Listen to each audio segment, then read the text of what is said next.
afternoon. You're listening to Ken Hudnall. This is the Ken Hudnall Show. Coming to you from our studios right here in exciting El Paso, Texas. Gateway to the Old West and the most haunted city. And today is June the 18th, 169th day of the year. 196 days remain to the year's over with. National Holidays and Observances. National Go Fishing Day. National Sushi Day. National Picnic Day. Sustainable Gastronomy Day. National Splurge Day. Go shopping. Spend that money. What the hell? International Panic Day. Take time out to reduce panic and stress of daily life. International Day of Countering Hate Speech. If we get the Hollywood stars to shut up, maybe we won't have any hate speech. Autistic Pride Day, being your Aquarium Day. National Black Americans Day of Repentance. National Wanna Go Away Day. National Thank a Teacher Day. Waste and Recycling Workers Week. National Play Catch Week. Learning Disability Week. Animal Rights Awareness Week. Refugee Week. Bees Knees Week. Famous people born on this date: Blake Shelton. I'm Sharon Shelton. All right. With that having been said, let's look at the news. Now, I will say that they're evacuating all Americans out of Israel, which means they're going to bomb the crap out of Iran. I think, rumor has it that we have given Buster Bunker bombs to Israel. Israel strikes Iranian nuclear facilities. Iran has said, you help Israel, you'll be hell to pay. Trump signals possible strikes on Iranian nuclear sites by not only the Israelis, but possibly by us. Supreme Court has ruled on Tennessee ban gender transition treatments for minors. Petitioners in the case argued the law violates equal protection clause of the 14th Amendment. This law bans transgender medical procedures for adolescents in the state. And the Supreme Court said it's not discriminatory because it's applies to everybody. But the pro-transgender group is screaming its head off.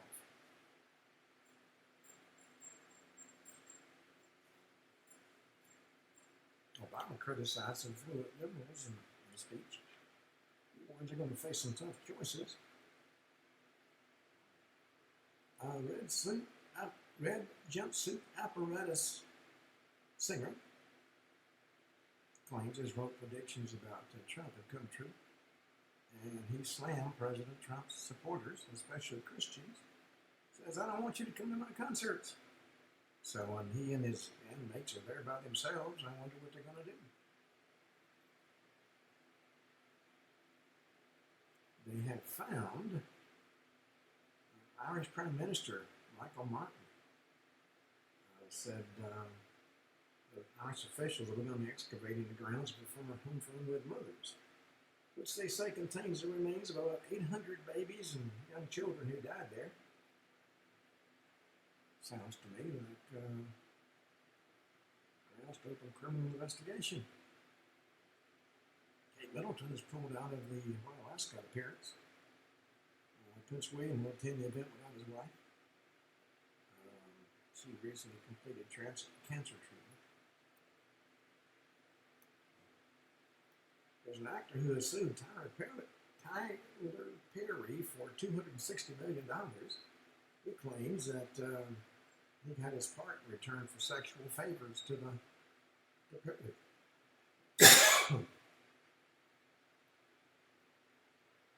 McDonald's is, fast food giants maintained its iron grip on the customer satisfaction, but the restaurant industry changes. Customer Satisfaction Index ranks Chick-fil-A and Texas Roadhouse as leaders in their restaurant categories. Their smaller food delivery services are outperforming the majors.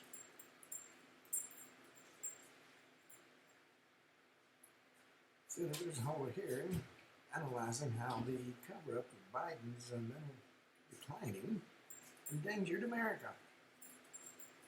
We had interns running the country. Democrat has challenged Hegseth to not change the name of military bases. For some reason, a lot of bases are named after Confederate generals. And the liberal left is had a field day trying to get them all changed.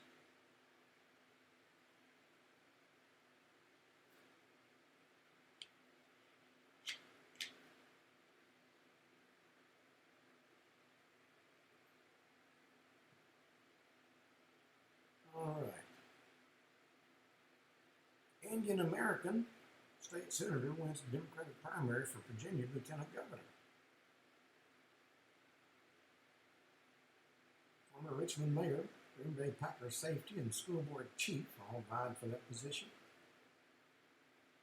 But Shahzada Hashmi, Democrat from Chester, has won the Democratic nomination for Virginia's lieutenant governorship. That's according to Associated Press.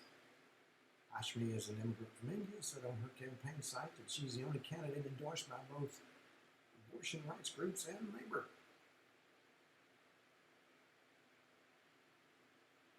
Trump is still after Powell over the interest rate situation. Trump has deployed 2,000 more troops to the blue cities for anti-ICE riots. And they're going to send 2,000 additional National Guard troops to protect federal property.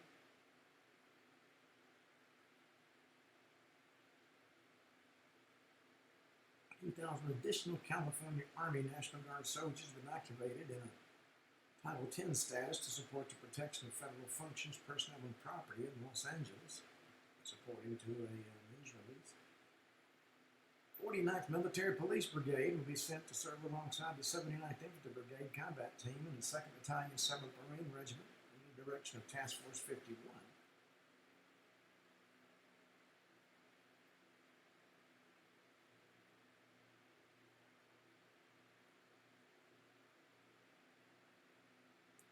Diddy's high-profile sex trafficking case has went into a delay due to a juror issue. Trial was put on pause Wednesday after a juror became ill. On his way to the Manhattan courthouse, began experiencing vertigo. The juror's partner contacted the court and says the judge said he didn't see a way to proceed today as this was a regular juror. Prosecution asked if this was a permanent or temporary for that juror.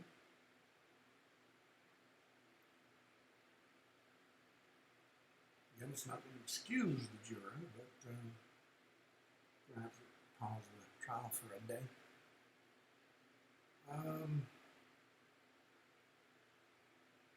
Cuomo his lead has shrunk with under 1 week until the New York City mayoral primary. He once had a commanding lead. It's been cut in half as far-left endorsements both Zoran Mamdani, who's one of his opponents. A week to go before the June 24th Democratic Party mayoral primary. Cuomo was a former 3-term governor, top choice for 38% of likely Democratic primary voters in New York City.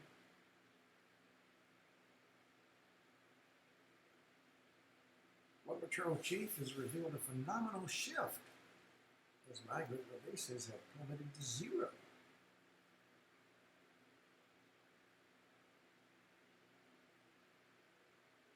More Americans are building chicken coops. And what used to be considered foul is now accepted behavior. All right, let's see what else we got.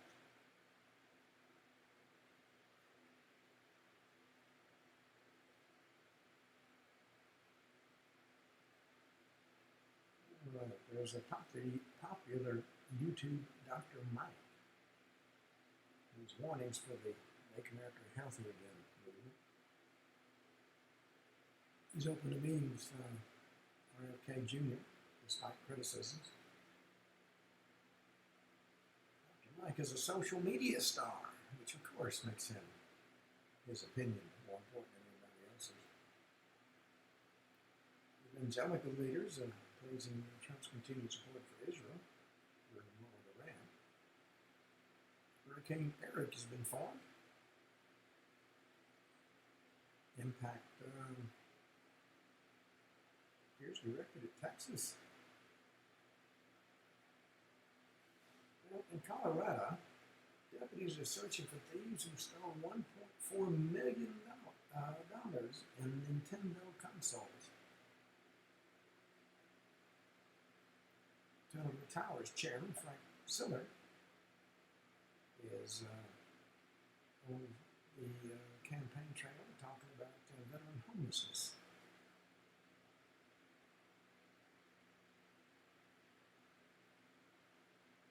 Boy George has picked a fight with a trans fight with J.K. Rowling and came out on the news very well on. Fox News outperformed all the major networks. CNN had the lowest ratings of the year. Let's see. I think that's got that. You know, we've been talking about a lot of off-the-wall topics. And we were talking yesterday about unexplained mysterious disappearances. And one of the most fascinating disappearances of all, to me at least, took place in the frozen vastness of the Soviet wilderness. 9 seasoned hikers walked into the snow and vanished. No earthquake, no avalanches, no nothing. Now, the snow had covered almost everything by the time the search teams arrived. The mountain was still, blanketed in silence, as nature itself was holding its breath. And the searchers found the tent, half collapsed and cut open from the inside. The footprints leading the way, barefoot footprints in the snow, leading off into the wilderness. But other than that, no answers. 9 young hikers, all experienced, well prepared, set out into the wilderness of the rural mountains. They had trained for this, they had planned for it, they documented everything. What they left behind actually defied reason.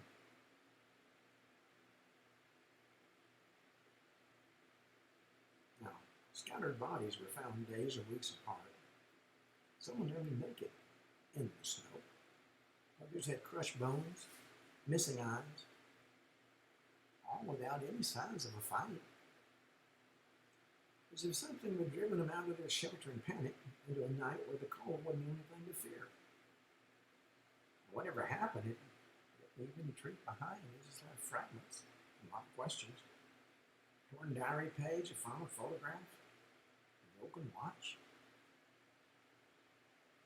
Now, there'd be theories, of course, some rational, some wild, but none of them could really explain what happened that night. How does fear so powerful take hold of so many in the middle of nowhere and in the way of snow and silence?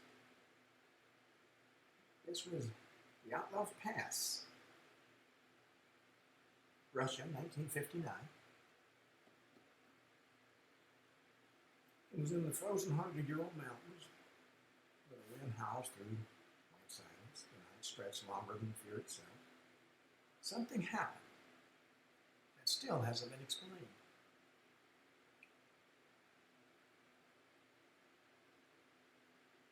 Now, it was meant to be an ordinary expedition. Challenging, yes, but far from extraordinary. These were 9 experienced hikers, young, disciplined. They set out into the snow in late January 1959, looking for nothing more than adventure, endurance, and a sense of personal triumph when they accomplished their goals. They were all skilled, prepared, well equipped. They left behind maps and journals and photographs and talked about camaraderie and determination. But just days into this trek, all contact with the outside was lost.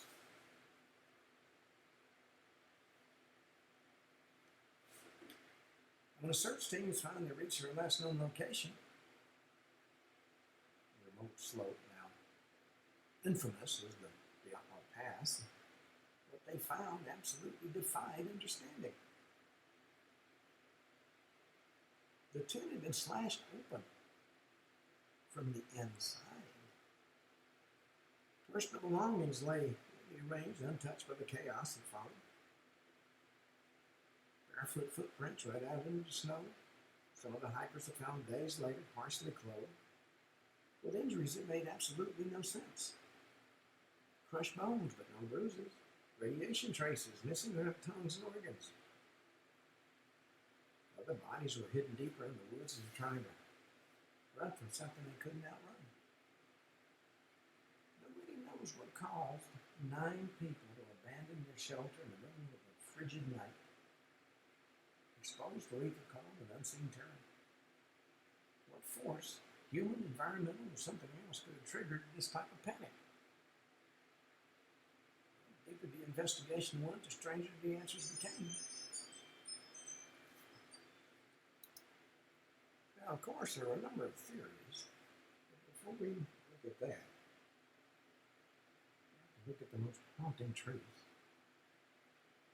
9 seasoned hikers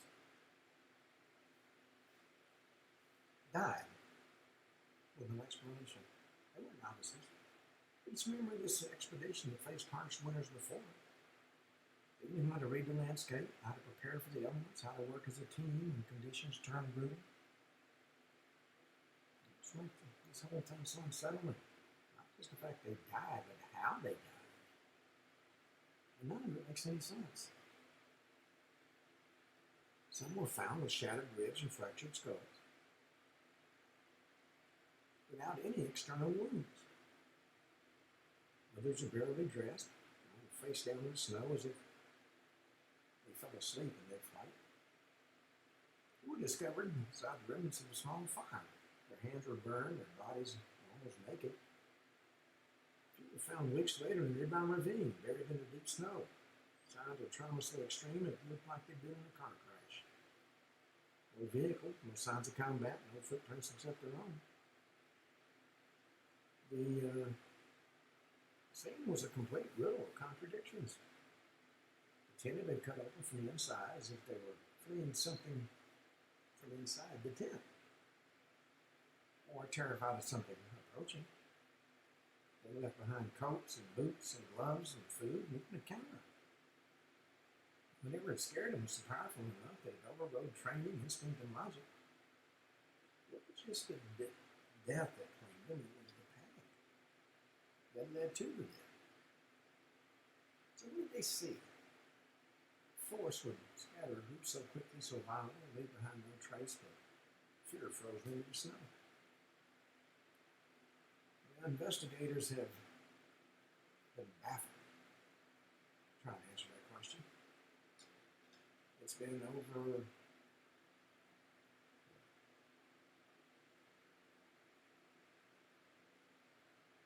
65 years now. And some of the answers range from UFOs to secret weapons tests or something more entirely from human mind. When facts fail, theories multiply. In the case of the Hudnall Pass, the sheer absence of logical explanation gave rise to some of the most bizarre, chilling, and persistent hypotheses in the history of unsolved mysteries. For decades, experts and amateurs alike have tried to reconstruct what happened on that remote slope.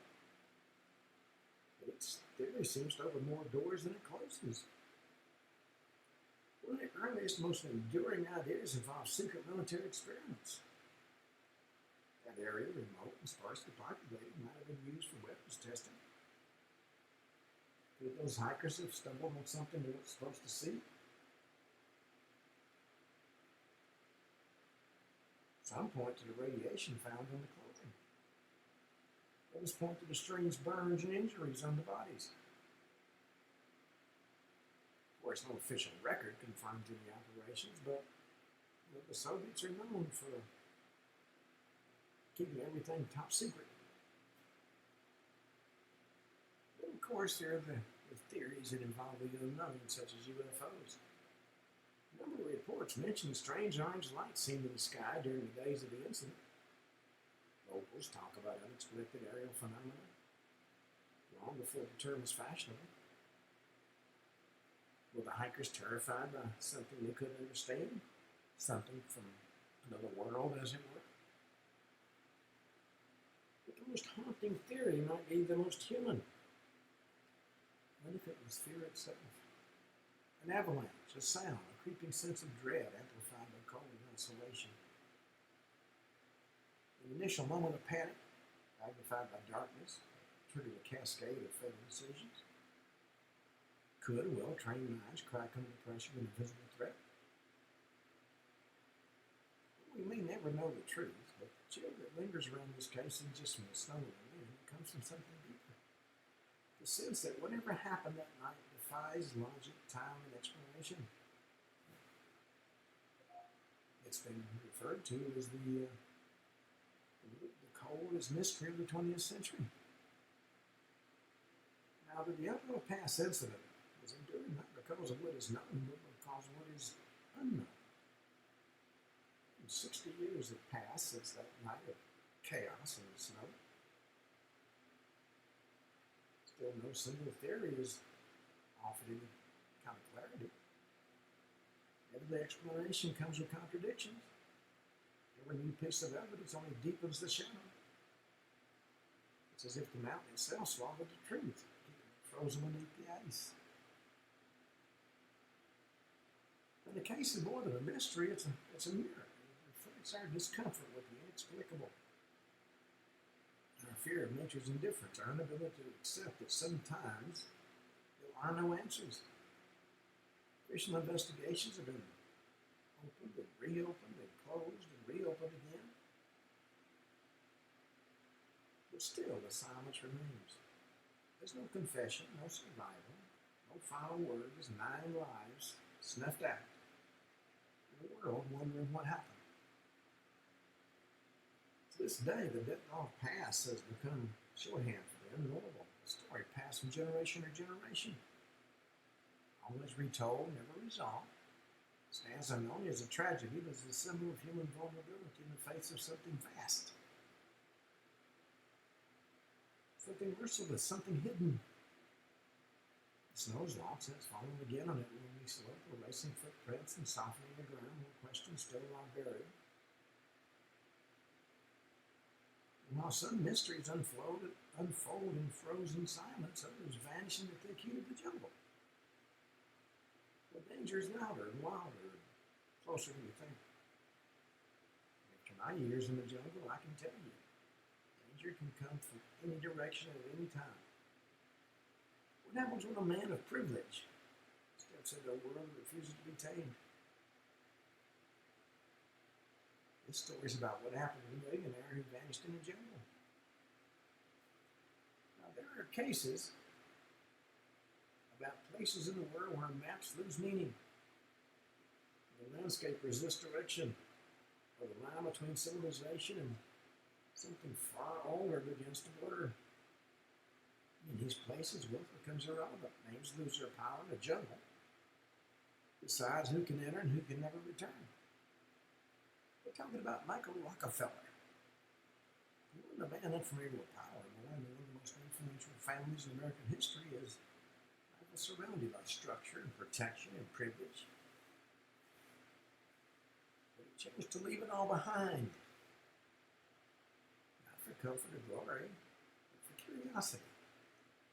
He fought the unfamiliar, the untouched, the sacred. In the depths of Papua New Guinea in search of meaning, of art, something he considered real. What he actually found fully known. His boat drifted back to shore without him. His voice was silent. The trail he left behind was covered by time and forest. Nobody knows what happened. Or if somebody does, they're not talking. Was it an accident? A misstep in a wild, unrelenting land? Or did he encounter something his world was never prepared to face? This was Papua New Guinea, 1961. Disappearance of Michael Rockefeller in the jungles of Papua New Guinea. He wasn't just any traveler, he was the son of one of the richest men in America, heir to a political dynasty, a man driven by curiosity rather than comfort. 1961, at the age of 23, he journeyed deep into the untamed regions of Papua New Guinea. As his culturally rich as it is prevalent. He wanted to escape his name, he was there to expand his name, to explore worlds far beyond the limits of Western imagination. He was fascinated by the Asmat people, a tribe known for their love of art, their complex rituals, and a history of fierce independence. He wanted to collect their art, understand their culture, or at least that's the official version. But the further he pushed into the jungle, the more he entered the world, didn't care who he was or where he came from. November 19th, 1961, his boat capsized and left water just miles off the coast. Michael chose to swim for help, promising his stranded companion he'd return to the rescuers. Unfortunately, he was never seen again. The body was never recovered, no belongings washed ashore. Many questions remained, multiplying every year that passed. Was it nature that claimed him? The currents, exhaustion, the sea, or was it something else? Was somebody born into a world of control, influence, and safety? Michael Rockefeller vanished into a landscape that refused all three. And maybe that's where the mystery actually lies. Not just in what happened, but in the collision between civilization and something far older and wilder than willingly understood. What happens when anthropology meets power and the jungle doesn't welcome either one? Now, he arrived in Papua New Guinea not as a conqueror, but as a student. Or at least that was his belief at the time. Armed with a camera, notebooks, and quiet confidence as somebody who only lived in a world of structure and safety, he sought to understand a culture wildly different from his own. And the Asmat people, with their elaborate wood carvings and complex social customs, actually fascinated him. They didn't come to change him. They came to collect, observe, document. But at the end of the day, even the most respectful outsider is still an outsider. And the line between fascination and intrusion is thinner than it seems. Now, he was wealthy, extremely wealthy. But in this environment, his name meant nothing. In the villages where time moved to the rhythms of tide and tradition, power came from ancestry, not inheritance. In a place where the spirits of the dead were honored through ritual and revenge, history bigger than blood and memory. The question is, did Michael Rockefeller understand where he was and what forces shaped the land he wandered into? The deeper he went, the more invisible his wealth became. His lens captured masks and spears, but it didn't really capture the meaning behind them. Did he understand the tensions that lingered beneath hospitality? The resentment from past colonial violence, the fragility of trust between cultures divided by centuries of misunderstanding? When he disappeared, a lot of folks wondered if it was the jungle that took him or if the people in the jungle did it. Was his disappearance a tragic accident or the final chapter of the story he didn't even realize he had entered? And the most disturbing question of all, was he eaten by cannibals? Because the Asmat had a history of being cannibal. The rumor took root almost immediately. Whispers of a white man captured and killed and consumed by the very tribe he'd come to admire began to spread through missionary circles and colonial outposts.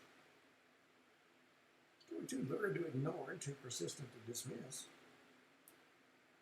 Michael Rockefeller hadn't drowned, he'd made it to shore, only to meet a far darker fate. While the Aztec people, as I said, had all practiced ritual cannibalism, it was a custom rooted not in hunger but in revenge and spiritual balance. For generations, killing and consuming one's enemies had been part of restoring order after violence and injustice. And not long before Rockefeller arrived, Dutch colonial forces had raided local villages, killing men and seizing sacred artifacts. And some believed that the memory of that bloodshed still lingered. Could Michael Rockefeller have been mistaken for a symbol of that past? A stand-in for those who had taken so much without understanding what they destroyed.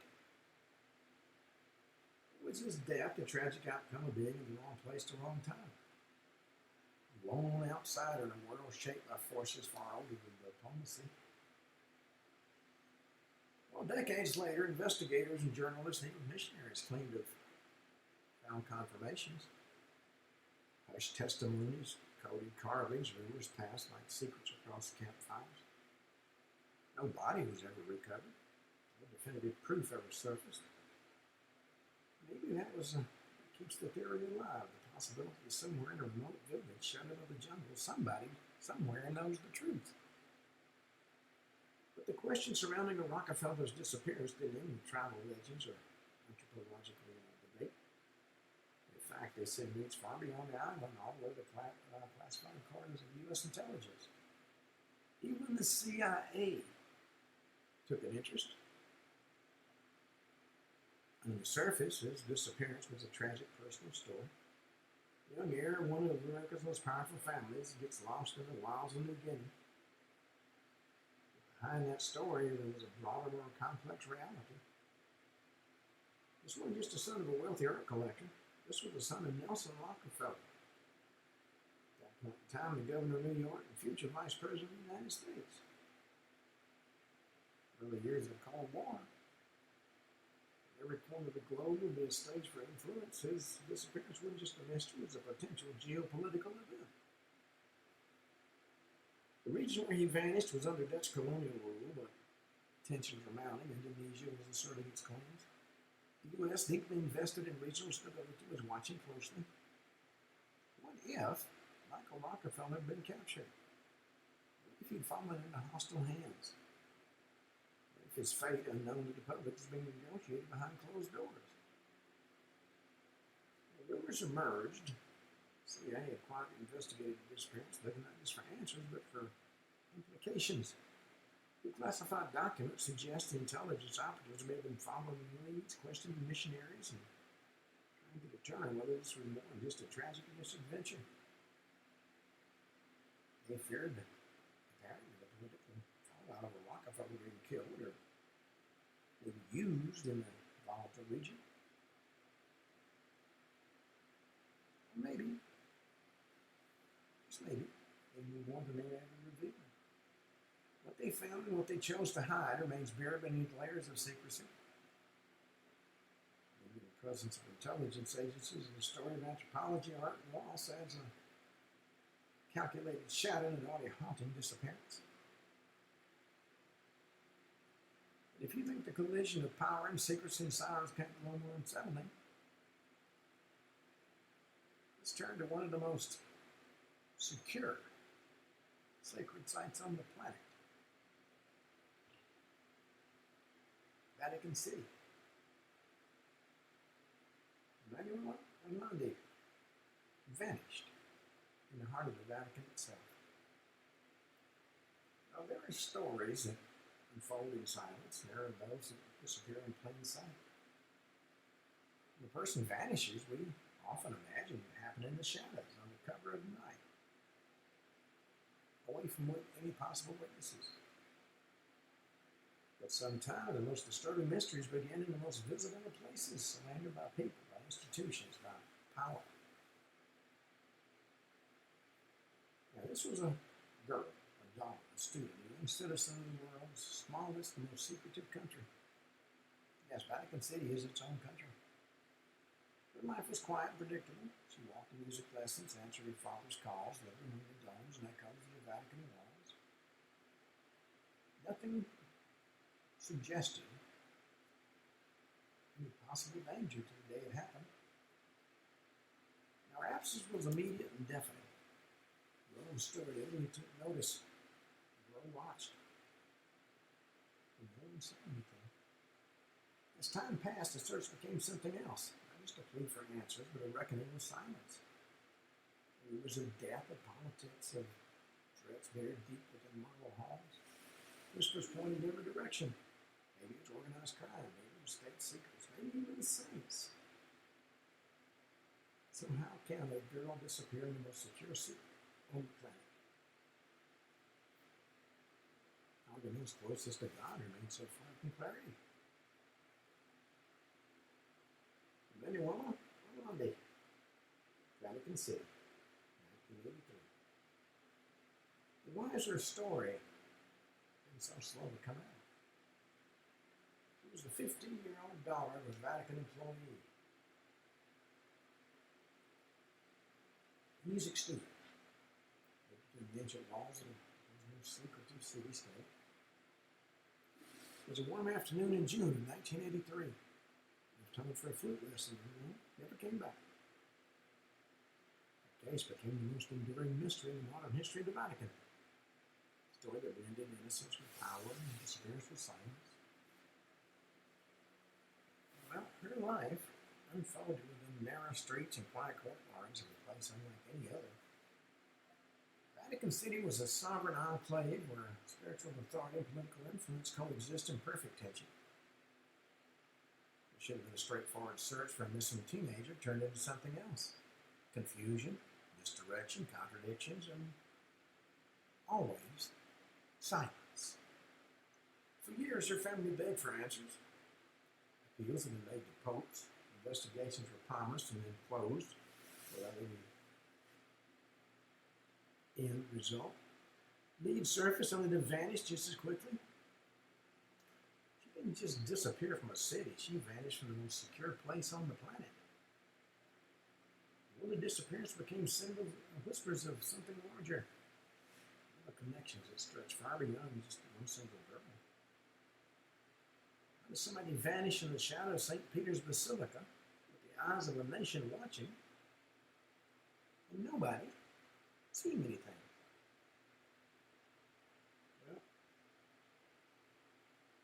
We'll start looking at this from the mouse to the starting point. A strange place this young lady called home, a country within a country, and a girl from music school. And she was just another Roman teenager. She lived in the Vatican. Free of marble silence and whispered power, where secrets passed between frescoed corridors and faith intertwines with politics.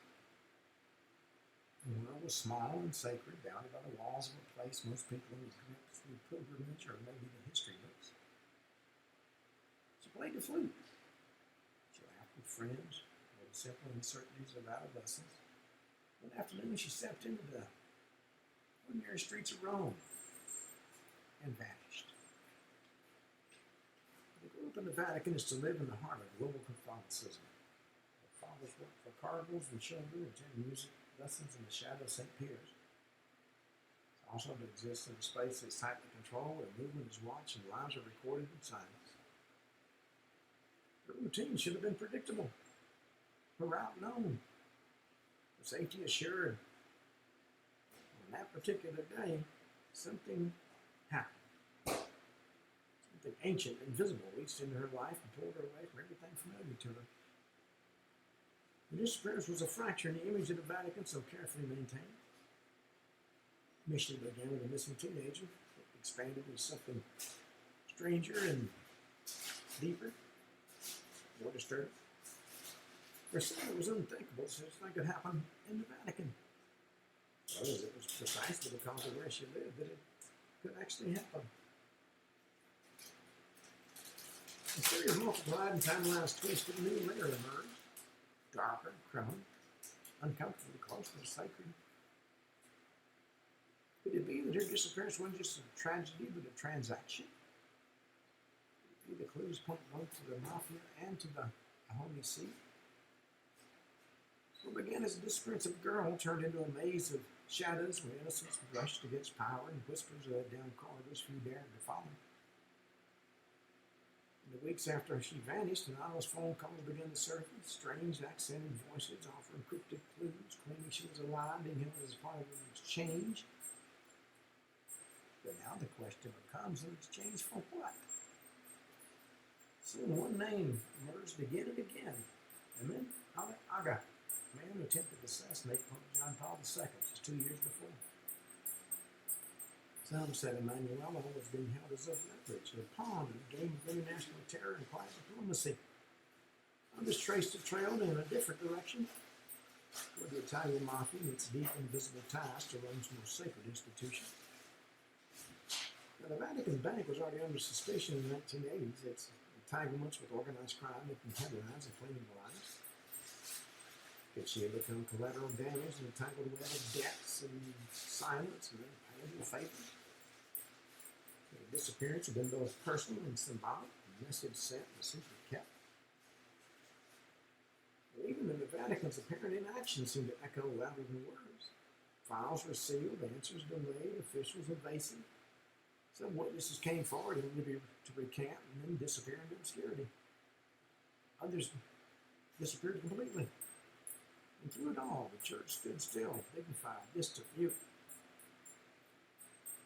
Silence isn't the same as absence, and a place built on faith and secrecy, one question refuses to go away. Can the church bury the truth? Well, you and I both know that that's the truth. For decades, the Vatican has maintained a careful silence about the disappearance of Emmanuel Orlandi. Official statements have been vague, investigations half-hearted, documents hidden in the public eye. Orlandi families pleading for answers. They didn't ask for miracles, just answers. And even the simplest truth remains shrouded in doubt. In the heart of a city built on revelation, this one case seems permanently sealed behind its doors. Many believe the silence is its own kind of confession. The absence of transparency, the refusal to fully investigate, reveals more than any document ever could. What was being protected? What was being shielded? Is the church guarding its own or hiding something darker beneath the cold gold and the marble? Well, occasionally the ground does shift. The sealed tomb is open, hidden archives acknowledged, but each time hope arises, it's followed by another wall. No official denial, no be careful where it's started, that leads nowhere. The faithful are told just simply to trust. Skeptics are told to wait. But the Orlandi family, and those who still believe in justice, know that time doesn't heal what truth is not touched. Can a city built on divine authority admit to a human failure? Can an institution that claims to hold the keys to heaven unlock the mystery of the missing girl?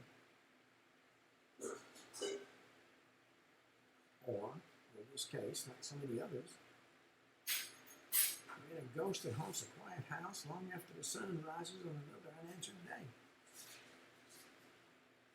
There's never been an answer to what happened to Emmanuel Orlandi. The Vatican has never come clean about what it knows. But for the disappearance of one girl, we can talk about the disappearance of 5 children. What about the solid children? And some mysteries begin not in the wilderness, but at the heart of a home. A place where the scent of coffee lingers, where the table's set for morning, where children's voices once echo through the rooms. And then without any warning, everything stops. The food goes cold, the voices fall silent, the light filled every corner of the house reduced to ash and dust. It was on a night that was supposed to be a night of celebration. It was Christmas Eve. Stockings were hung, lights were glowing, warmth was shared. But before morning, the father's family's world had collapsed.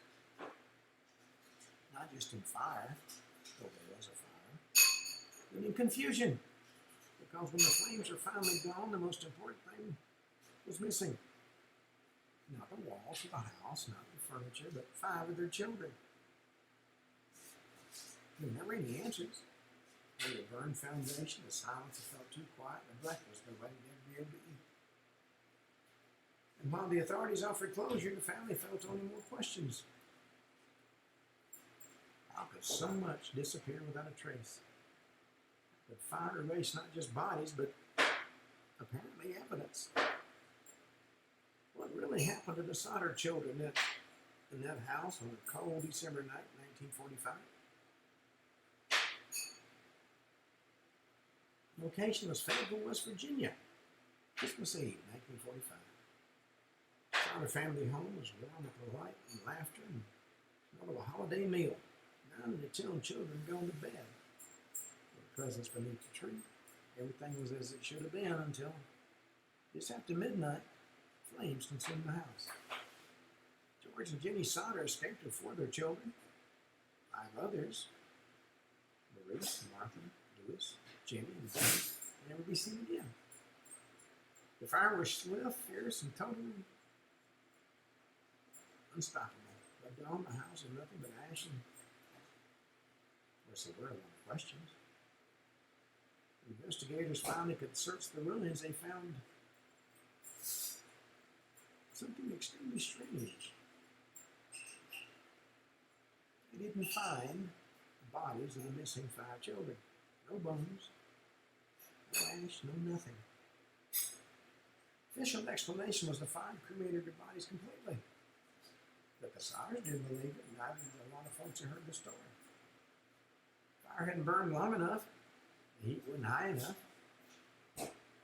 The appliances had recognizable fragments, so wild was nothing left of the 5 children. Well, rumors ignited, of course, like embers in the wind. Strange phone call hours before the blaze, and lighter removed from its usual place, and liveryman and saw unfamiliar figures watching the house. This was a string of details that, taken alone, didn't mean a lot, but taken together formed a pattern that refused to fade. Sodders were left with silence where voices once lived, and the breakfast table forever set for 5 who never returned. Were the children kidnapped? Were they hidden someplace? Were they saved? Or were they truly children who vanished in the midst of the fire? Now, the fire that consumed the Sodder home should have brought the tragic certainty of unbearable loss, of course, but a clear one. It had actually left on the camp and ashes and absence. In the charred remains of the house, searchers expected to find something: bones, buttons, fragments. But there was nothing. Not a single trace of 5 children who had gone to bed and never came back. Well, of course, the powers that be were quick to explain it all away. Fire had been too hot, they said. The children's remains had been reduced to nothing. Those who knew fire, including the local crematorium worker,